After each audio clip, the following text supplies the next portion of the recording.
how would you do great things without taking some kind of risk, right? Like this is the advice that any of us might tell our friends or younger siblings and stuff. And so I was like, oh, time for me to start following my own advice. But yeah, the fear held me back, and having, success and status and a pretty good job in one field and thinking like, okay, if I pivot to go fail super hard in another one, that's what prevented me from doing it. Nowhere did I think, you can just still keep working your job and try this other thing. You know what I mean? It's such an all or nothing mentality that I would get stuck in, where I was like, okay, either I win a Pulitzer Prize or I don't write. That's crazy. That's too much.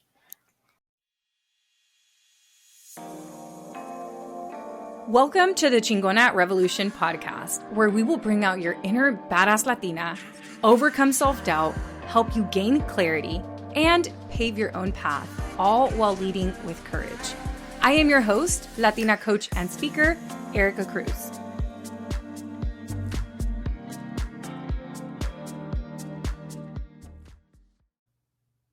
Hello, and welcome back to this week's podcast episode of Chicana Revolution podcast.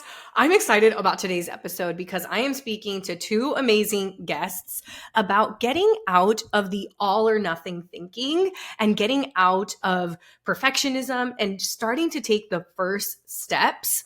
Because the truth is, a lot of you listening, you have a lot of goals, right? Like you don't just want to do one thing. There's a lot of things that you want to do. But on the other side, coming from our community, sometimes we can really get stuck in that all or nothing thinking. We're like, oh, if it's not going to be perfect, or if I can't go 100%, then I'm not going to do it. And the two people that I speak with in this podcast episode are examples of how the all or nothing thinking doesn't serve us. It actually prevents us from showing up, and it prevents us from serving the people that we want to serve. And also how we can do many things. It's just about not doing them all exactly at the same time. It's about doing one thing at a time, and then you can execute many, many things. So if you're listening and you're like, damn, Erica, I know that I have these big dreams for myself, but it's so overwhelming and I don't know how to take the first step and I'm stuck in this all or nothing thinking, then this podcast episode is for you.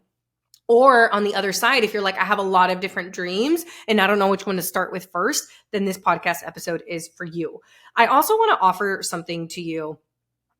You listening to this podcast, you may be thinking like, okay, I am hearing about Courage Driven Latina. I'm listening to Chicana Revolution, and I know that I've kind of been living in fear. And what I really want to build is the skill of courage, which is I'm in the middle of Courage Week right now. When this is released, it'll be the last day of Courage Week. And that has been so fun to coach and connect with so many amazing individuals. So thank you so much for joining. If you joined us, if you did sign up, you got the emails with the recording. But what I want to offer to you is courage is a skill that keeps giving, right? Just like confidence. And courage and confidence are besties. They're like, the ones hanging out for Galentine's. They're the ones holding hands, really like supporting one another. And I want to offer to you that you are already courageous. If you have gone through a divorce, if you have gone through a breakup that you maybe didn't want to happen, if you are a parent, if you are in a relationship, if you have put in your 2-week notice at a job, you already have courage. And we all have fear, right? Because fear is literally a survival mechanism. We need fear.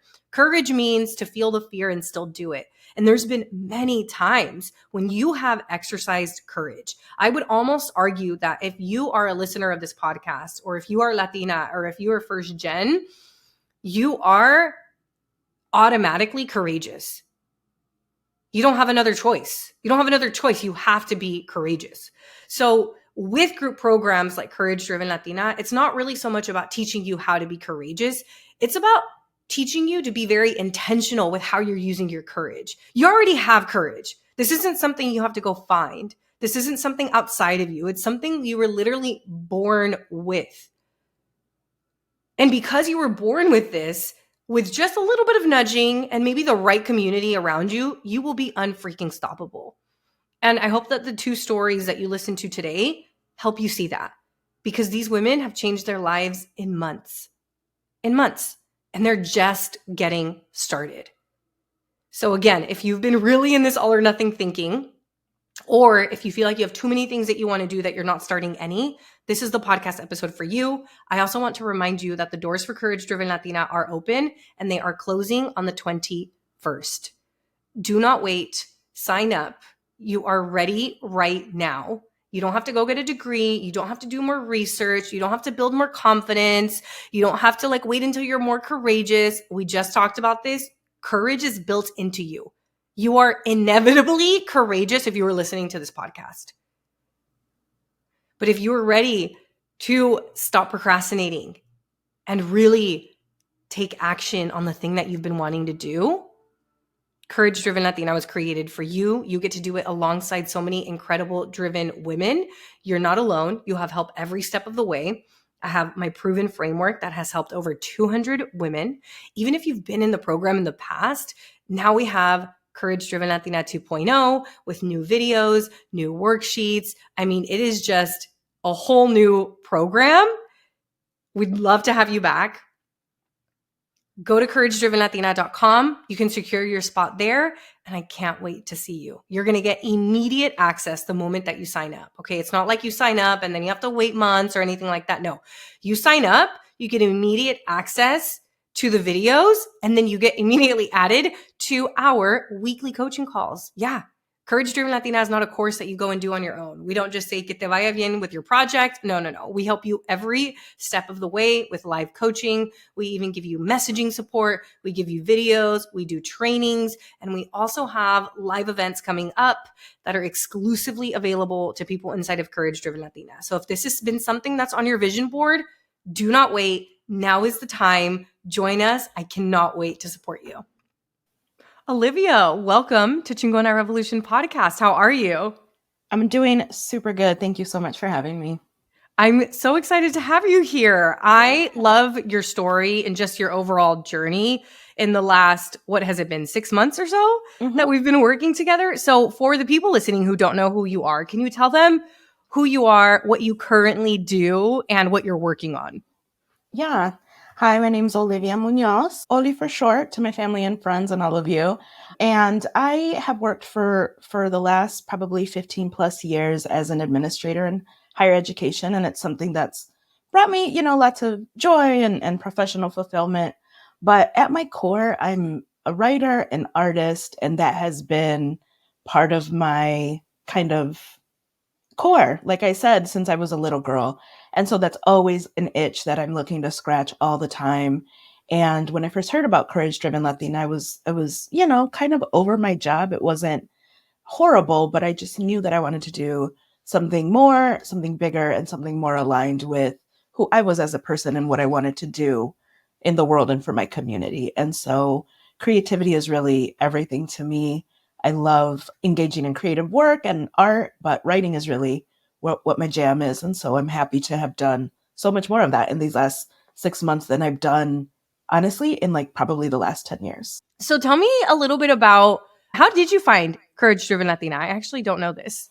Yeah, I had been already thinking about okay, what if, honestly, this is something where it's maybe this is something I start, because I was looking for a creativity coach. There's lots of different coaches, which is great. People find their nuances and niches, but I wasn't looking to start a business or get into an executive level thing, things like that. I was I just want someone to coach me through what I want to be my creative practice. And so I was looking around, and one of my good friends, Rosa Revuelta, who actually works as a leadership coach herself, had heard about your program, just knew about you from social media, and said, Oli, I think you would like this. You're a community-minded person. You're someone who likes to, kind of be in a collective environment. And I just get so much from that. So it was just a referral from someone who knew your presence and your reputation online, Etika, and it has paid off. It's come true. Oh my gosh, I love it. And you really have taken a lead in this. Your Courage project is, actually, can you tell us what your Courage project is? Yeah, my Courage project, and its most tangible level, is I'm working on a series of stories about the Midwest Latina experience. I was born and raised in a town called Saginaw, Michigan, and people are always like, oh, there's Mexicans up there, Latinas up there. I'm like, yeah, there's community everywhere. We're all over the place. And so I really wanted to write poems and stories that really honored that very unique experience. and more broadly wanted to just kind of move more into my writer self. And so that's been my Courage project, is developing stories and, most importantly, putting them out so that people can read them. I did work on some stuff and was able to, I mean, this was just like me by the seat of my pants, like going for it. I applied for a writer's workshop called Tin House, which is based out of Portland, Oregon, and it's pretty prestigious. Like writers from all over the world apply to this, and professional writers who have books and are well known are the ones who lead the workshops. And I got in, and that was, that was after doing Courage Driven Latina for a few months. That's amazing. Congratulations. Thank you. It's so scary. Yeah. And you know what? Like before we started recording, when we were in the green room, we were talking about, so your Courage project, I would consider it content, right? Because you're creating something, and content can be social media, but it can also be writing a book, writing poetry, all of that. So we were talking about how creativity actually requires so much courage, because to put out a creative piece, it's a very vulnerable act. And we were talking about how when you joined, you do have massive dreams for yourself. You do have big dreams for yourself. But between having big dreams and also leading a project or working on a project that requires so much vulnerability and so much courage, sometimes we can fall into the all or nothing thinking. And you were kind of alluding to this a little bit right now whenever you were saying actually putting them out there, right? Like writing and then actually putting it out there. So tell us a little bit about what was going on before you joined the program, because you have always had these big dreams, but what prevented you from actually doing things? I think most simply fear did. Like you mentioned, it's super vulnerable to put out into the world something that just came from your own like kind of heart and mind. Because what you're saying is like, do you understand me? Do you hear me? Do you like it? Like it returns you to kind of this little kid self that's like, please give me some acceptance. I worked really hard, or I believe in this. And so to get rejected is scary. Right. I think paired with that, like part of my fear or part of my trepidation was like, I'm someone with a lot of formal education, and to feel dumb or, not good enough is would be a new feeling and really scary.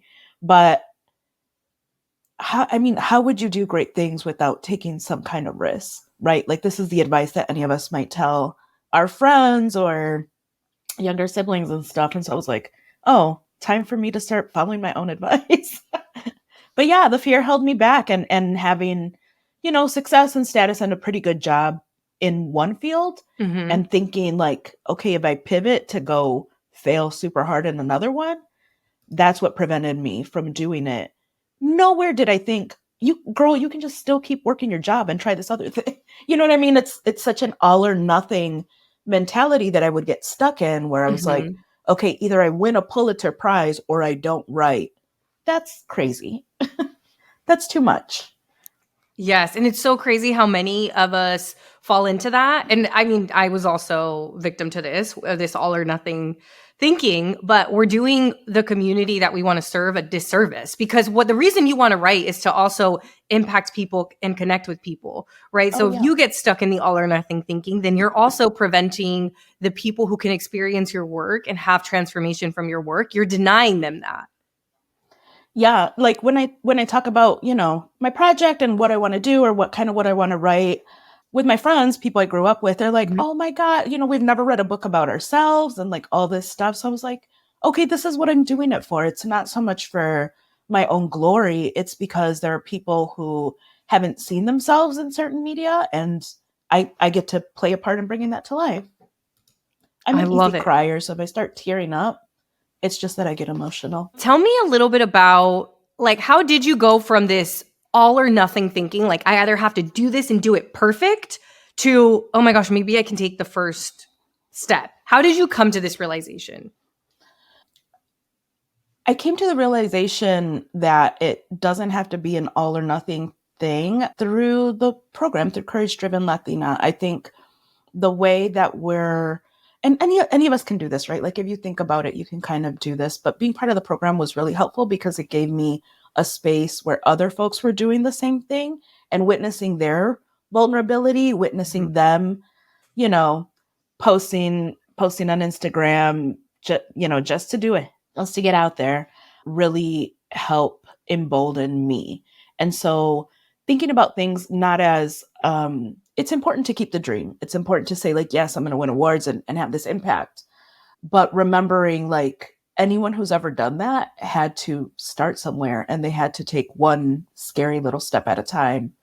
And now that I've started to do, and this is the magic of it all, now that I've started to do it, I don't feel like I'm taking tiny little scary steps. I'm like, oh, okay, I'm walking a little bit more confidently. Oh, I can jog now. Oh, that's no problem. I'm going to run to it. So now I'm applying to all these things, or I'm just, submitting poetry like 5 times a week and stuff. Cause I'm like, okay, I get rejected and I'm still living. Like, it's still fine. And every once in a while, one will land.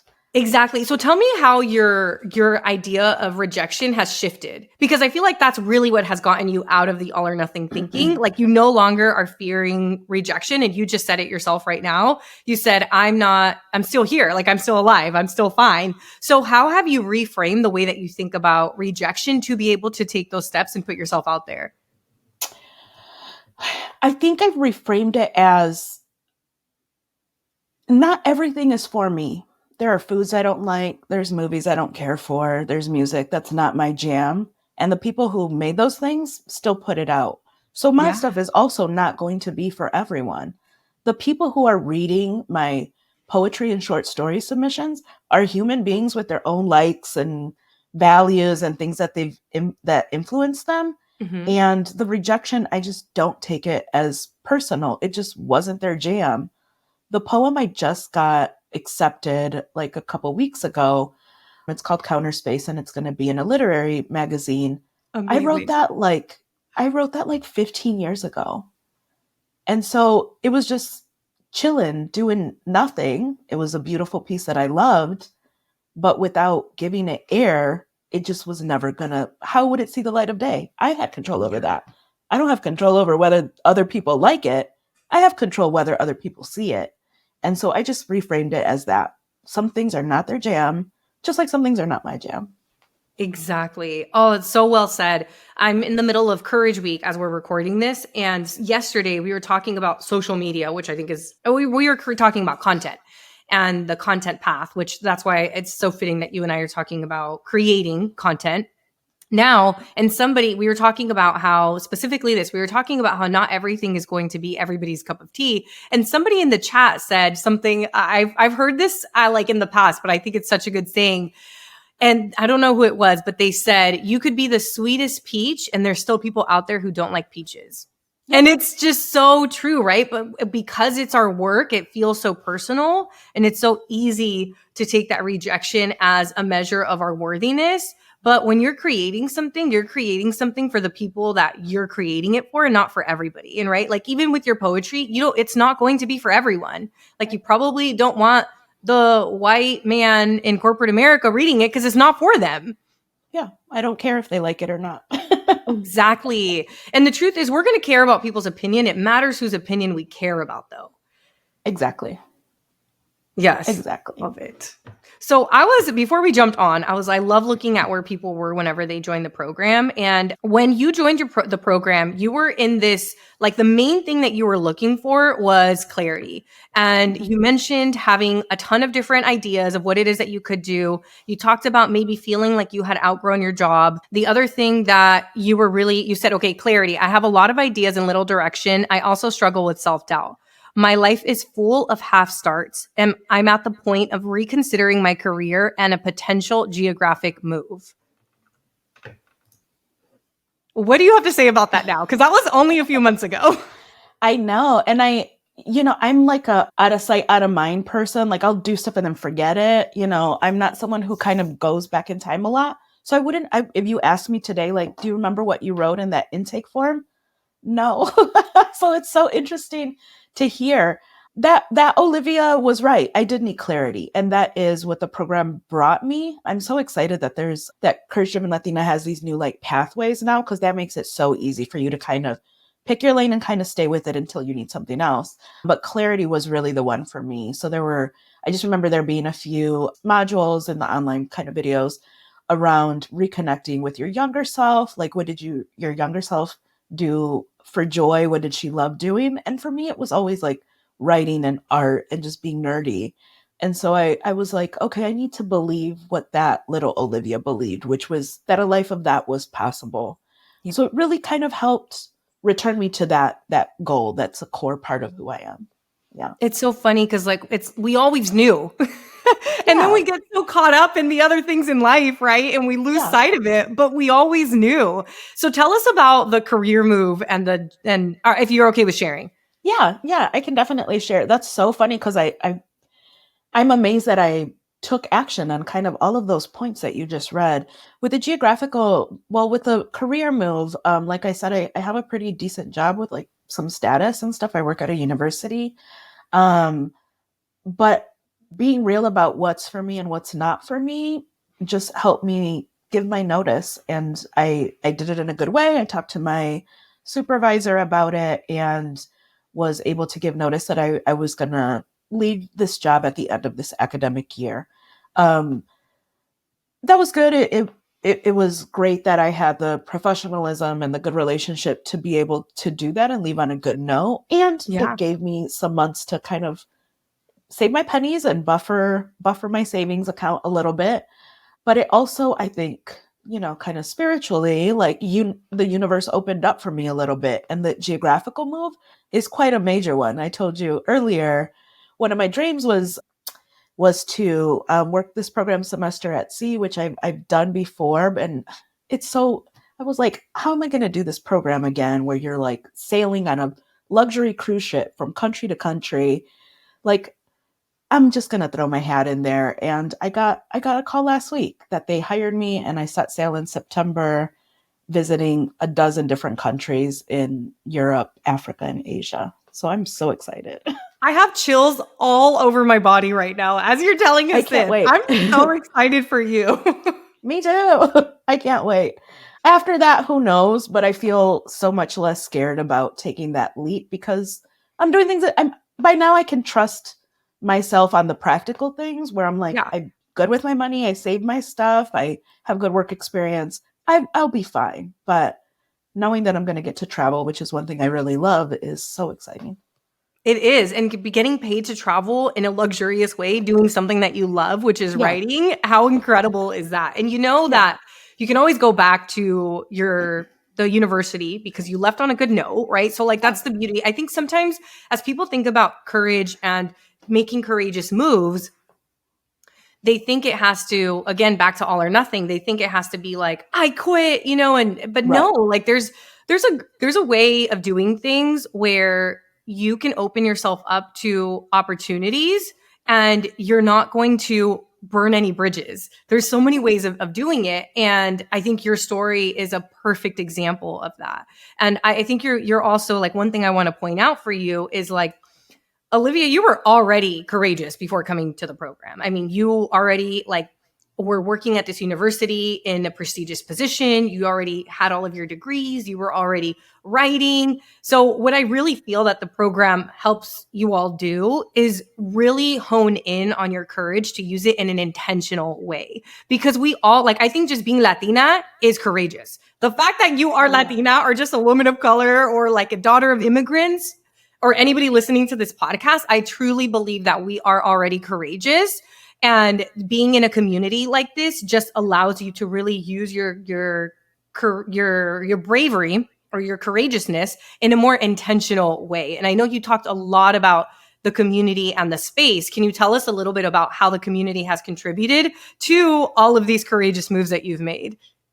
Yeah, the community is so great. And the coaches are as well. Like you and my daddy are really awesome folks who know how to facilitate our many emotions and perspective. But it's a great group. I love that there are people from just like all walks of life and industries, right? It's so easy to get stuck in like kind of your one field or your one vibe. If you're a teacher, other teachers, that kind of thing. But to hear the perspectives of other folks across different ages, Latinas with different, nationalities and heritages, that's so cool because it brings you a diversity of perspectives. And you said this on the call yesterday, but just hearing other folks get coached also helps you. So there's times where I don't really have a question or anything I'm grappling with, but I still log on because it just is that good community feel where I'm hearing other folks get, their issues really discussed. And that totally helps us all because it lights up these aha moments for you where it's like, oh, I've been in that situation. Yeah. I did that, or I could have done that different. It's so helpful. And then like really specifically, like people have different strengths or things they're working on. And so we help each other out. One of the participants, Flaka, like literally was like, I'm going to set an alarm on my phone and I'm going to text you the morning that this application for this writing thing is due. She's like, I'm extra. I will do that. I will text you. I was like, okay. And she totally did. And she wouldn't let me miss that deadline, which my old kind of self-sabotage self would have been like, oh, I was too busy and I missed it. You know what I mean? She was like, oh no, I will text you that morning. I love it.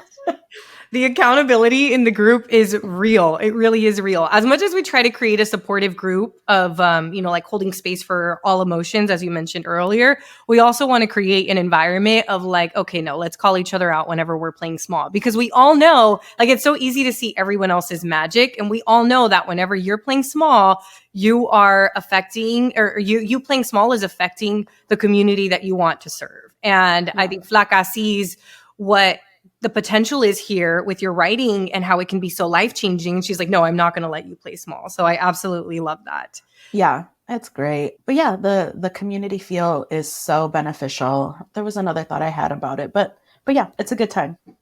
Amazing. So where can people find you? Where can they connect with you if they want to follow your work? And I mean, honestly, I feel like I'm going to just see your books like all over Barnes & Noble, and like I'm going to see you at all the awards. It's totally going to happen. So I'm so excited for you. But where can people connect with you now? I am on Instagram at Olivia Muñoz 170.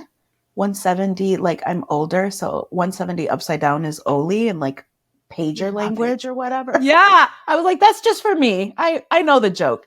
So Olivia Muñoz 170 on Instagram. I'm a nerdy artsy girl. So you'll see like my printmaking on there. I try to post when I have like, writerly kind of accomplishments and stuff. Love it. That's kind of the main spot.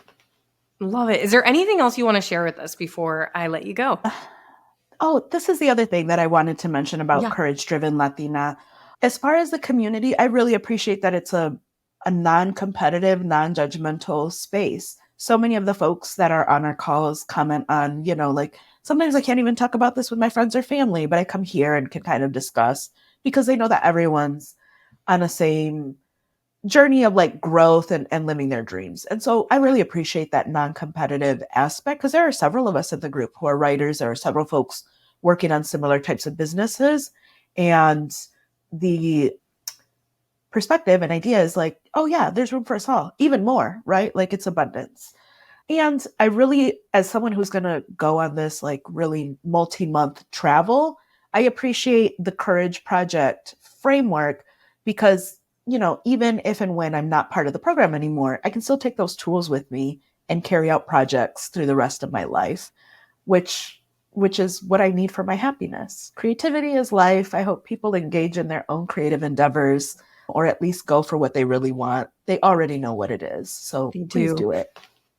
That was so beautifully said. Thank you so much for coming on and sharing your experience and just leading with courage, because you really are an example for the rest of the women in the group. And I agree with you. One of the big values is collaboration over competition. And when you are applying for these writing opportunities and landing opportunities like you are, it helps the community, right? Because you're going to help other people get there as well. So if we focus on competitiveness, that serves no one, but collaboration serves all of us. And one person's win is everybody's win. And I really do think that's something that we focus on in the program. So thank you for reflecting that back to me, because as we created the program, that was one of the big values. And I know I talk about it with like the welcome inside of the welcome video, but it's not really something that we repeatedly say because I believe it's implied. And even as new people come and join the program, everybody who's already in the program does such a great job of just like being supportive. I think people are almost like, wait, is this like really happening? I can't even do this with my friends and with my family, to your point. So thank you for reflecting that back to me. And thank you for coming on the podcast and sharing your experience. I appreciate it. Thank you for having me. I hope you are enjoying today's episode. I wanted to let you know that the doors for Courage Driven Latina are now open. Courage Driven Latina is my signature group coaching program, which is a 12-month group coaching program where you will take action on a courage project. A courage project is a project that you've been wanting to do. It has to scare you, it has to excite you, and it has to make the world a better place. A courage project can exist in one of 4 paths. We now have the confidence path, we have the content creation path, we have the career path, and we have the Chingona CEO path. So you get to pick your path. You can do multiple paths if you'd like because the program's 12 months long. But clients in the past have worked on launching a podcast, starting the business or side hustle that they've always dreamt of. We also have people who've worked on their confidence, others who've negotiated their salaries, others that have moved to a different industry and really built their confidence within their career or maybe confidence within relationships. So you get to work on whatever it is that you want to work on inside of the program, which is what makes it so freaking exciting. You follow my courage framework and you're going to learn how to lead with courage, learn how to make decisions freaking confidently, and have something to show. A project that you get to work on through your time inside of Courage Driven Latina, and you get to do it alongside of other women, other badass women who are also working on projects that excite them, but also scare them. Imagine actually having a project to show for instead of just overthinking what you want to do. And the beauty is that because Courage Driven Latina is now 12 months, you can work on not 1, not 2, not 3, but even 4 courage projects. I've had people work on version 1 of their courage project all the way through version 4, and then I've had other people work on different projects. It is such an incredible space.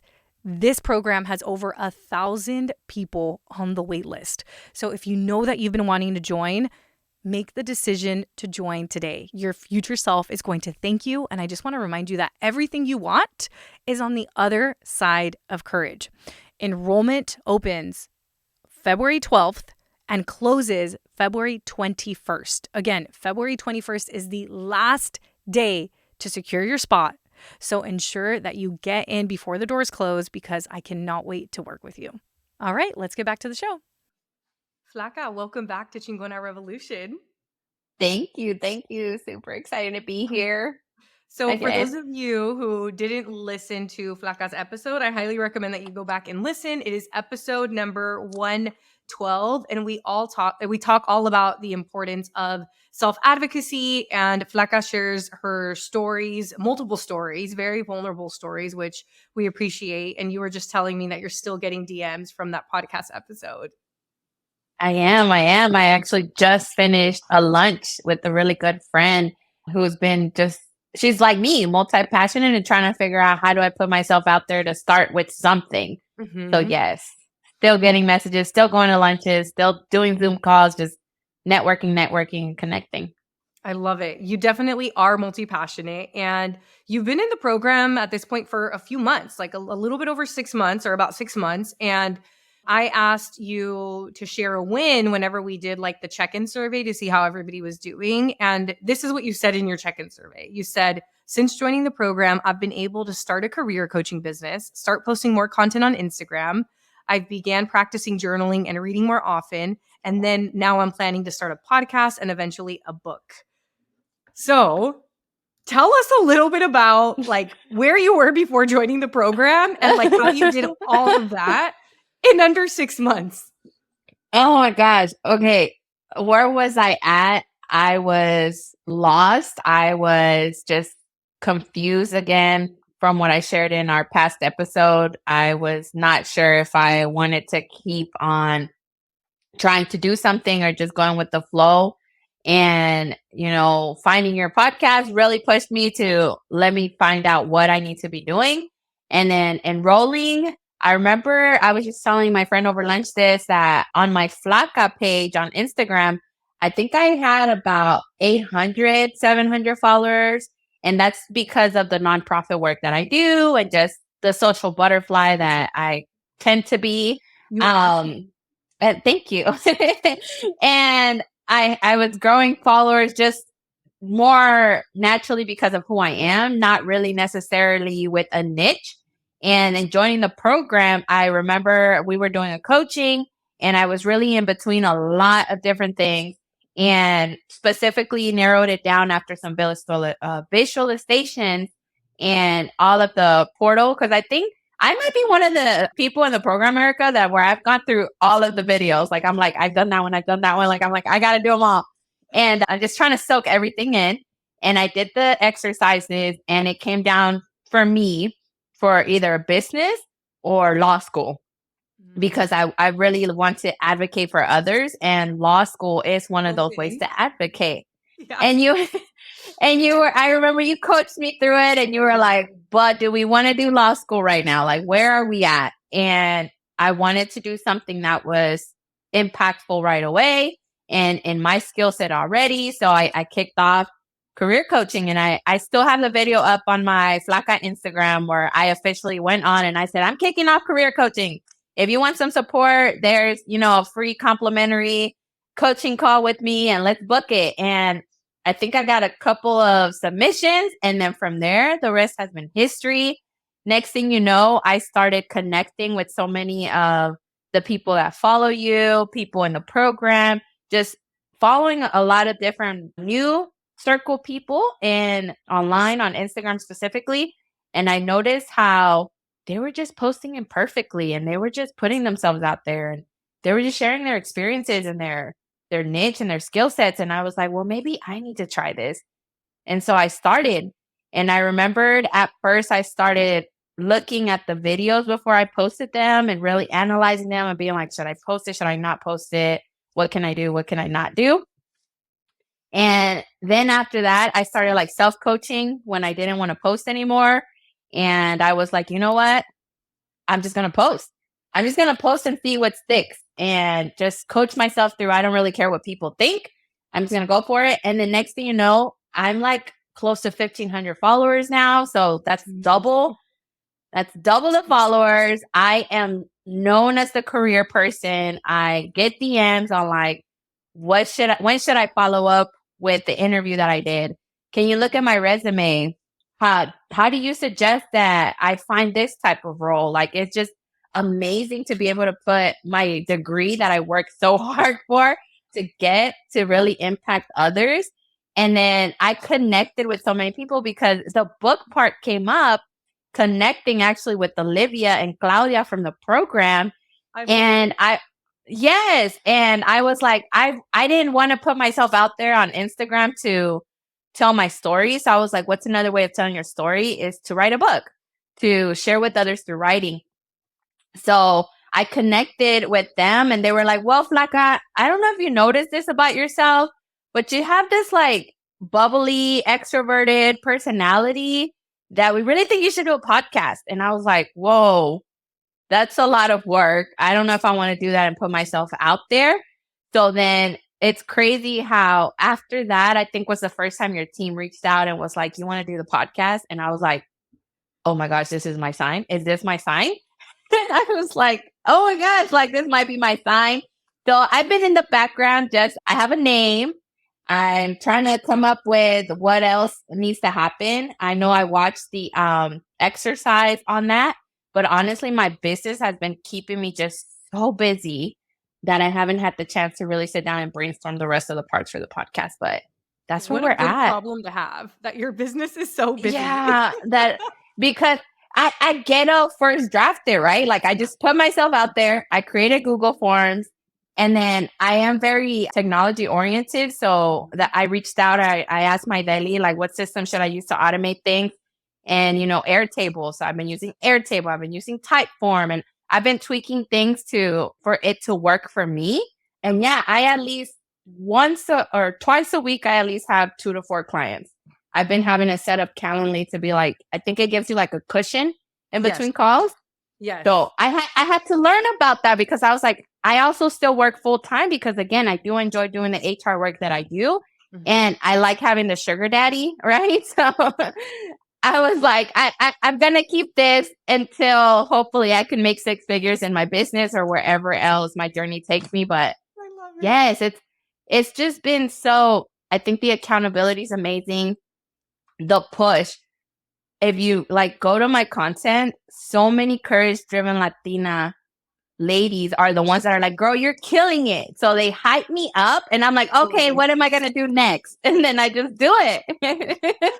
I love that you just threw out so much lingo that's like Courage Driven Latina lingo. Let me translate for people. So when Flaka says ghetto first draft is a concept that we have inside of Courage Driven Latina, which is all about making the most ghetto version of your project just to test it out to see if it works. And once you have validated that you want to keep doing it, then we can make it prettier. Then we can implement technology. So like Flaka didn't start off with Airtable and Typeform and all these different things. And if you don't know what these technologies are, don't worry.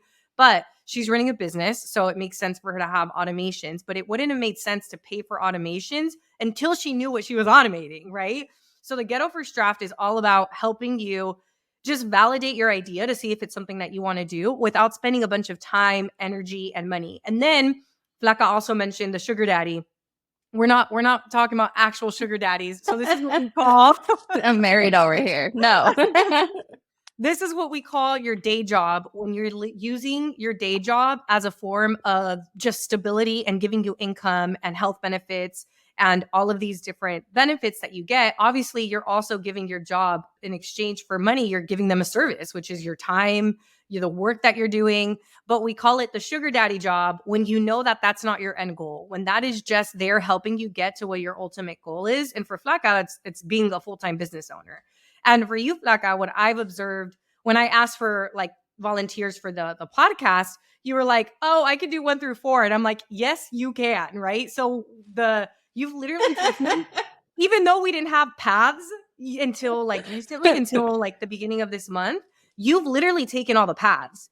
You've taken the confidence path. You just told me that the person you went to lunch with asked you, how do you build confidence? And this is what will happen. Like when you join a program that has you like really do the inner work and the growth and build the confidence, people are going to notice and they're going to ask you, how'd you do that? Help me with that, right? So the confidence. And then you also took the content path where like you put yourself out there, started posting imperfectly, and you also leveraged your career as the sugar daddy job and you've started a business. You've literally taken all of the paths.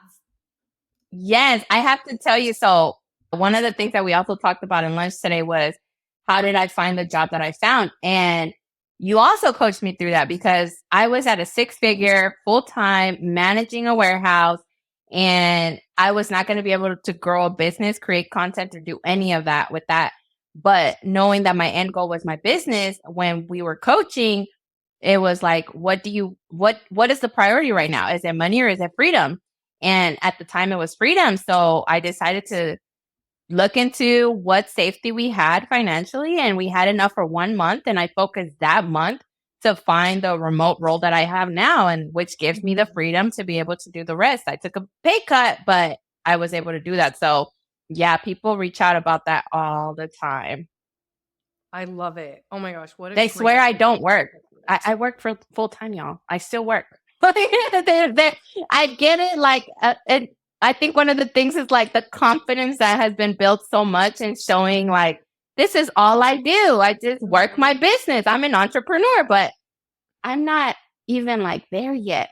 And I want to emphasize that everything I've invested in automating didn't even come from the sugar daddy. It came from my business because that's how well, and that's the decision that I decided, or that's what the steps I decided to take, that my business was going to need to invest in itself, not me in my business, if that makes sense. It definitely makes sense. Yeah. And the other thing that you're leaving out is you also have a nonprofit. Yes, I do. I have Flaka here. Mm-hmm. So you have a full-time job. You're a parent. You're a wife. Yes. You have started a career coaching business and created content. How do you manage everything? I also volunteer in my church a lot.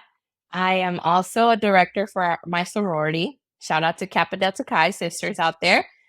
I manage everything I've gotten really good at time management and priority.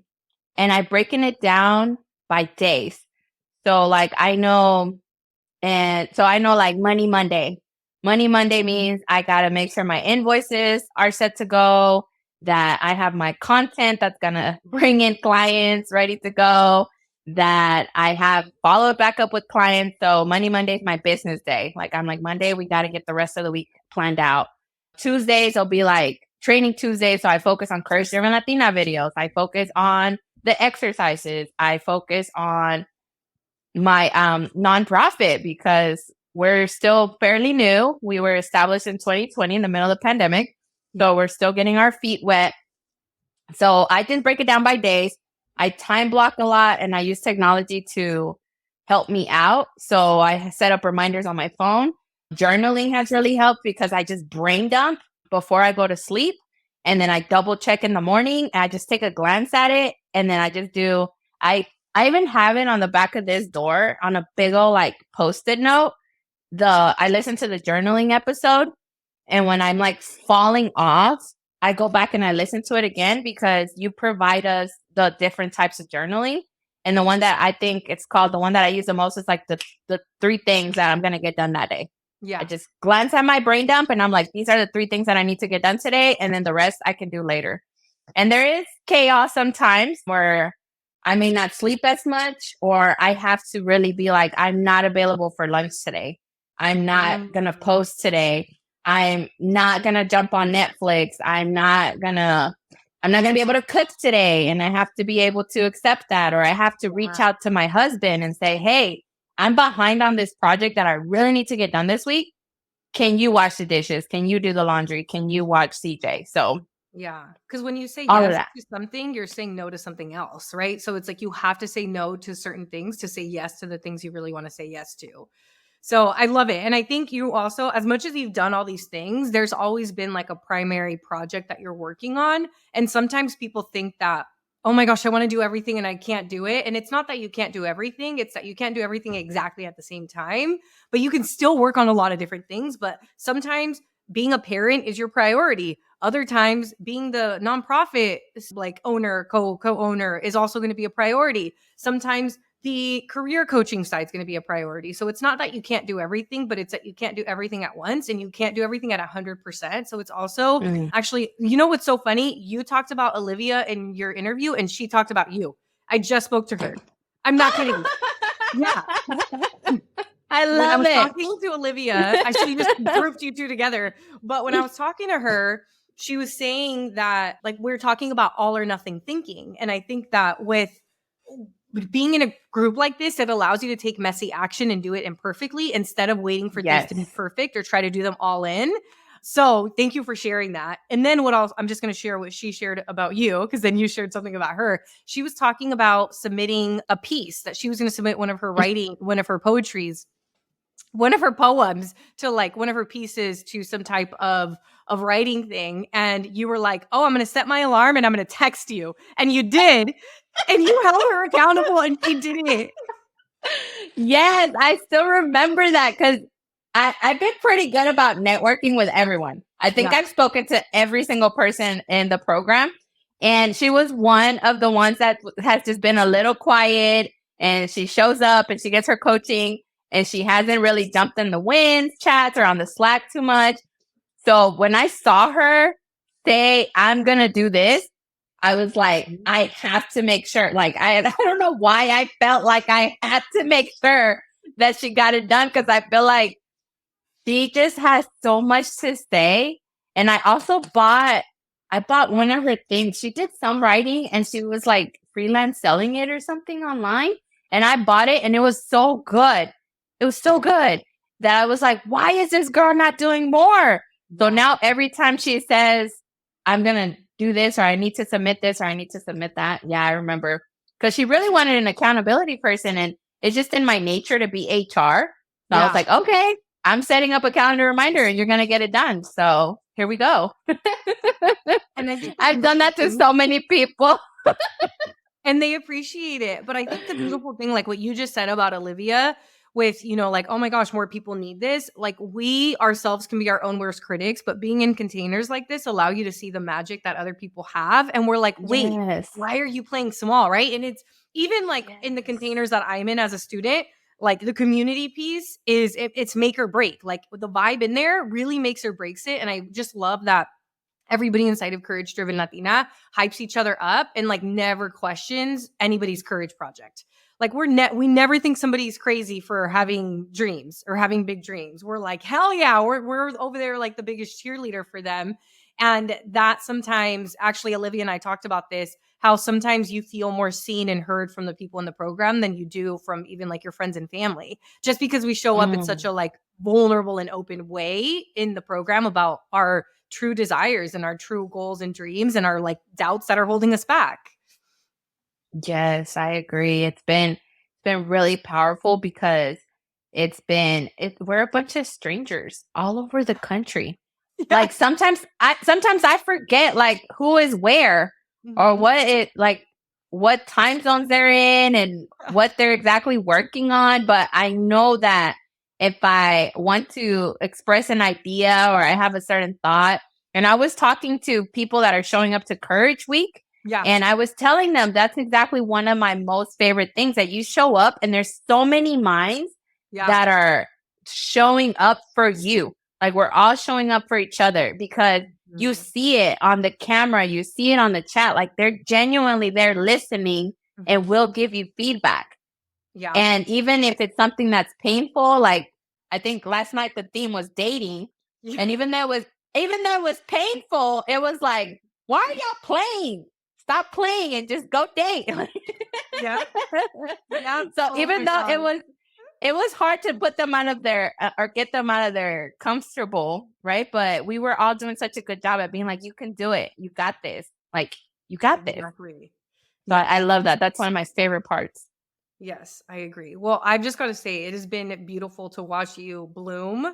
I remember when you joined and you were just, again, if you haven't listened to Flaka's episode, go back and listen to episode 112. But you were in so much pain and almost like, who am I at this point in my life? And I feel like seeing you over the last few months, like really blossom into our little logo used to be a butterfly. So for Courage Driven Latina. So I look at when I see people, I'm like, oh my gosh, they come in as like little caterpillars and then we just see them fly away and like doing their amazing things. But I mean, you still have so much time left in the program and you've already done so much. So I just want to thank you for contributing so positively to the group. I know everybody loves you. Usually when I'm talking to people about the community, they bring up Flaka's name. That's why no, I'm serious. Everybody brings up your name. Why are you gonna make me cry? It really is a beautiful container, right? And it would be a disservice for me to be like, oh my gosh, like my coaching's great, my ladies coaching is great, our videos are going to change your lives, because a big part of it's also the community. Like if all we did was show up, start the Zoom meeting and let you all coach each other, even that would be amazing. I agree. It really would. And you know, I had an idea about my logo for my business before the program. Like I wanted a butterfly. I mean, we have butterflies for everything. Like for Flaka, it's a monarch butterfly representing immigrants. Yeah. But I wanted a butterfly in one way. And it's just crazy that you mentioned that, because if you pay attention to my HR Mommy logo, one side of it is like a butterfly flying away. And the other side is a human. And it's a blue, it's all blue. And then the butterfly, whenever I lost my baby, I was able to, I kid you not, I have a whole picture and everything. When we buried him, there was a little white butterfly that showed up. And I was like, I'm going to do something with butterflies one day. And that's what encouraged that side of my logo. But my 4-year-old is also autistic. And the autism color is blue. I've always been obsessed with blue. So I just feel like God, the universe, energy, whatever you believe in, like there's a timing, there's a place, and there are the people. And it's I just feel it in this group, like it's my time, and it's just a time, which is crazy. Like I didn't not expect to be where I'm at. I'm not 30 yet, but I was somewhere completely different by the time I'm going to be 30. And it's a completely different, I never in a million years, like life coaching, I had no idea what that was. Therapy, no. Psychiatrist, never. Like, you know, I didn't want to be the loca. So your program, the community, everybody's pushed me through this entire healing journey and all the vibes. And being so extroverted and being able to connect with people that are meeting me at my ambition level has just been life-changing for me. Yes. Oh my gosh. Yes. I couldn't agree with that more. Like, it gives you so much space to fully go into your ambition and not question yourself, because I think our community is kind of stuck between, like, should I just be grateful for what I have, or should I strive for more? Yes. Because I have more than what my parents had, you know, and it makes sense that we would have that, but no, like, if your parents sacrificed, go make the best life you can make. Yes, absolutely. I love it. Amazing, Flaka. Thank you so much for coming on. Where can people connect with you, and how can they find you and work with you? Yes. So my Instagram is hr.mami in Spanish, MAMI, because I'm a mom and I love human resources. Love it. My website is hrmami.com, and you can find me in that way on TikTok, Instagram, Facebook, LinkedIn. We have to leverage LinkedIn, especially for your career. So Janet Martinez, that's my official government name. So you can find me on LinkedIn. Amazing. Thank you so much for coming on, and I will see you on our next coaching call. Yes, thank you. Thank you so much for joining me this week. Make sure to visit theericacruz.com. That's Erica with a K, where you can subscribe to the show so you'll never miss an episode. You can help this podcast grow by supporting me with an Apple Podcast rate and review. If you took anything away from this episode, I invite you to take a screenshot and share it on social media so that your favorite badass Latinas can also check it out. Be sure to tag me at the Erica Cruz. That's Erica with a K, because you know I want to see it. If you're ready to join the revolution and be a part of the Courage Driven Latina community, visit couragedrivenlatina.com to get more information and join the waitlist. Thanks again, and I'll see you next week.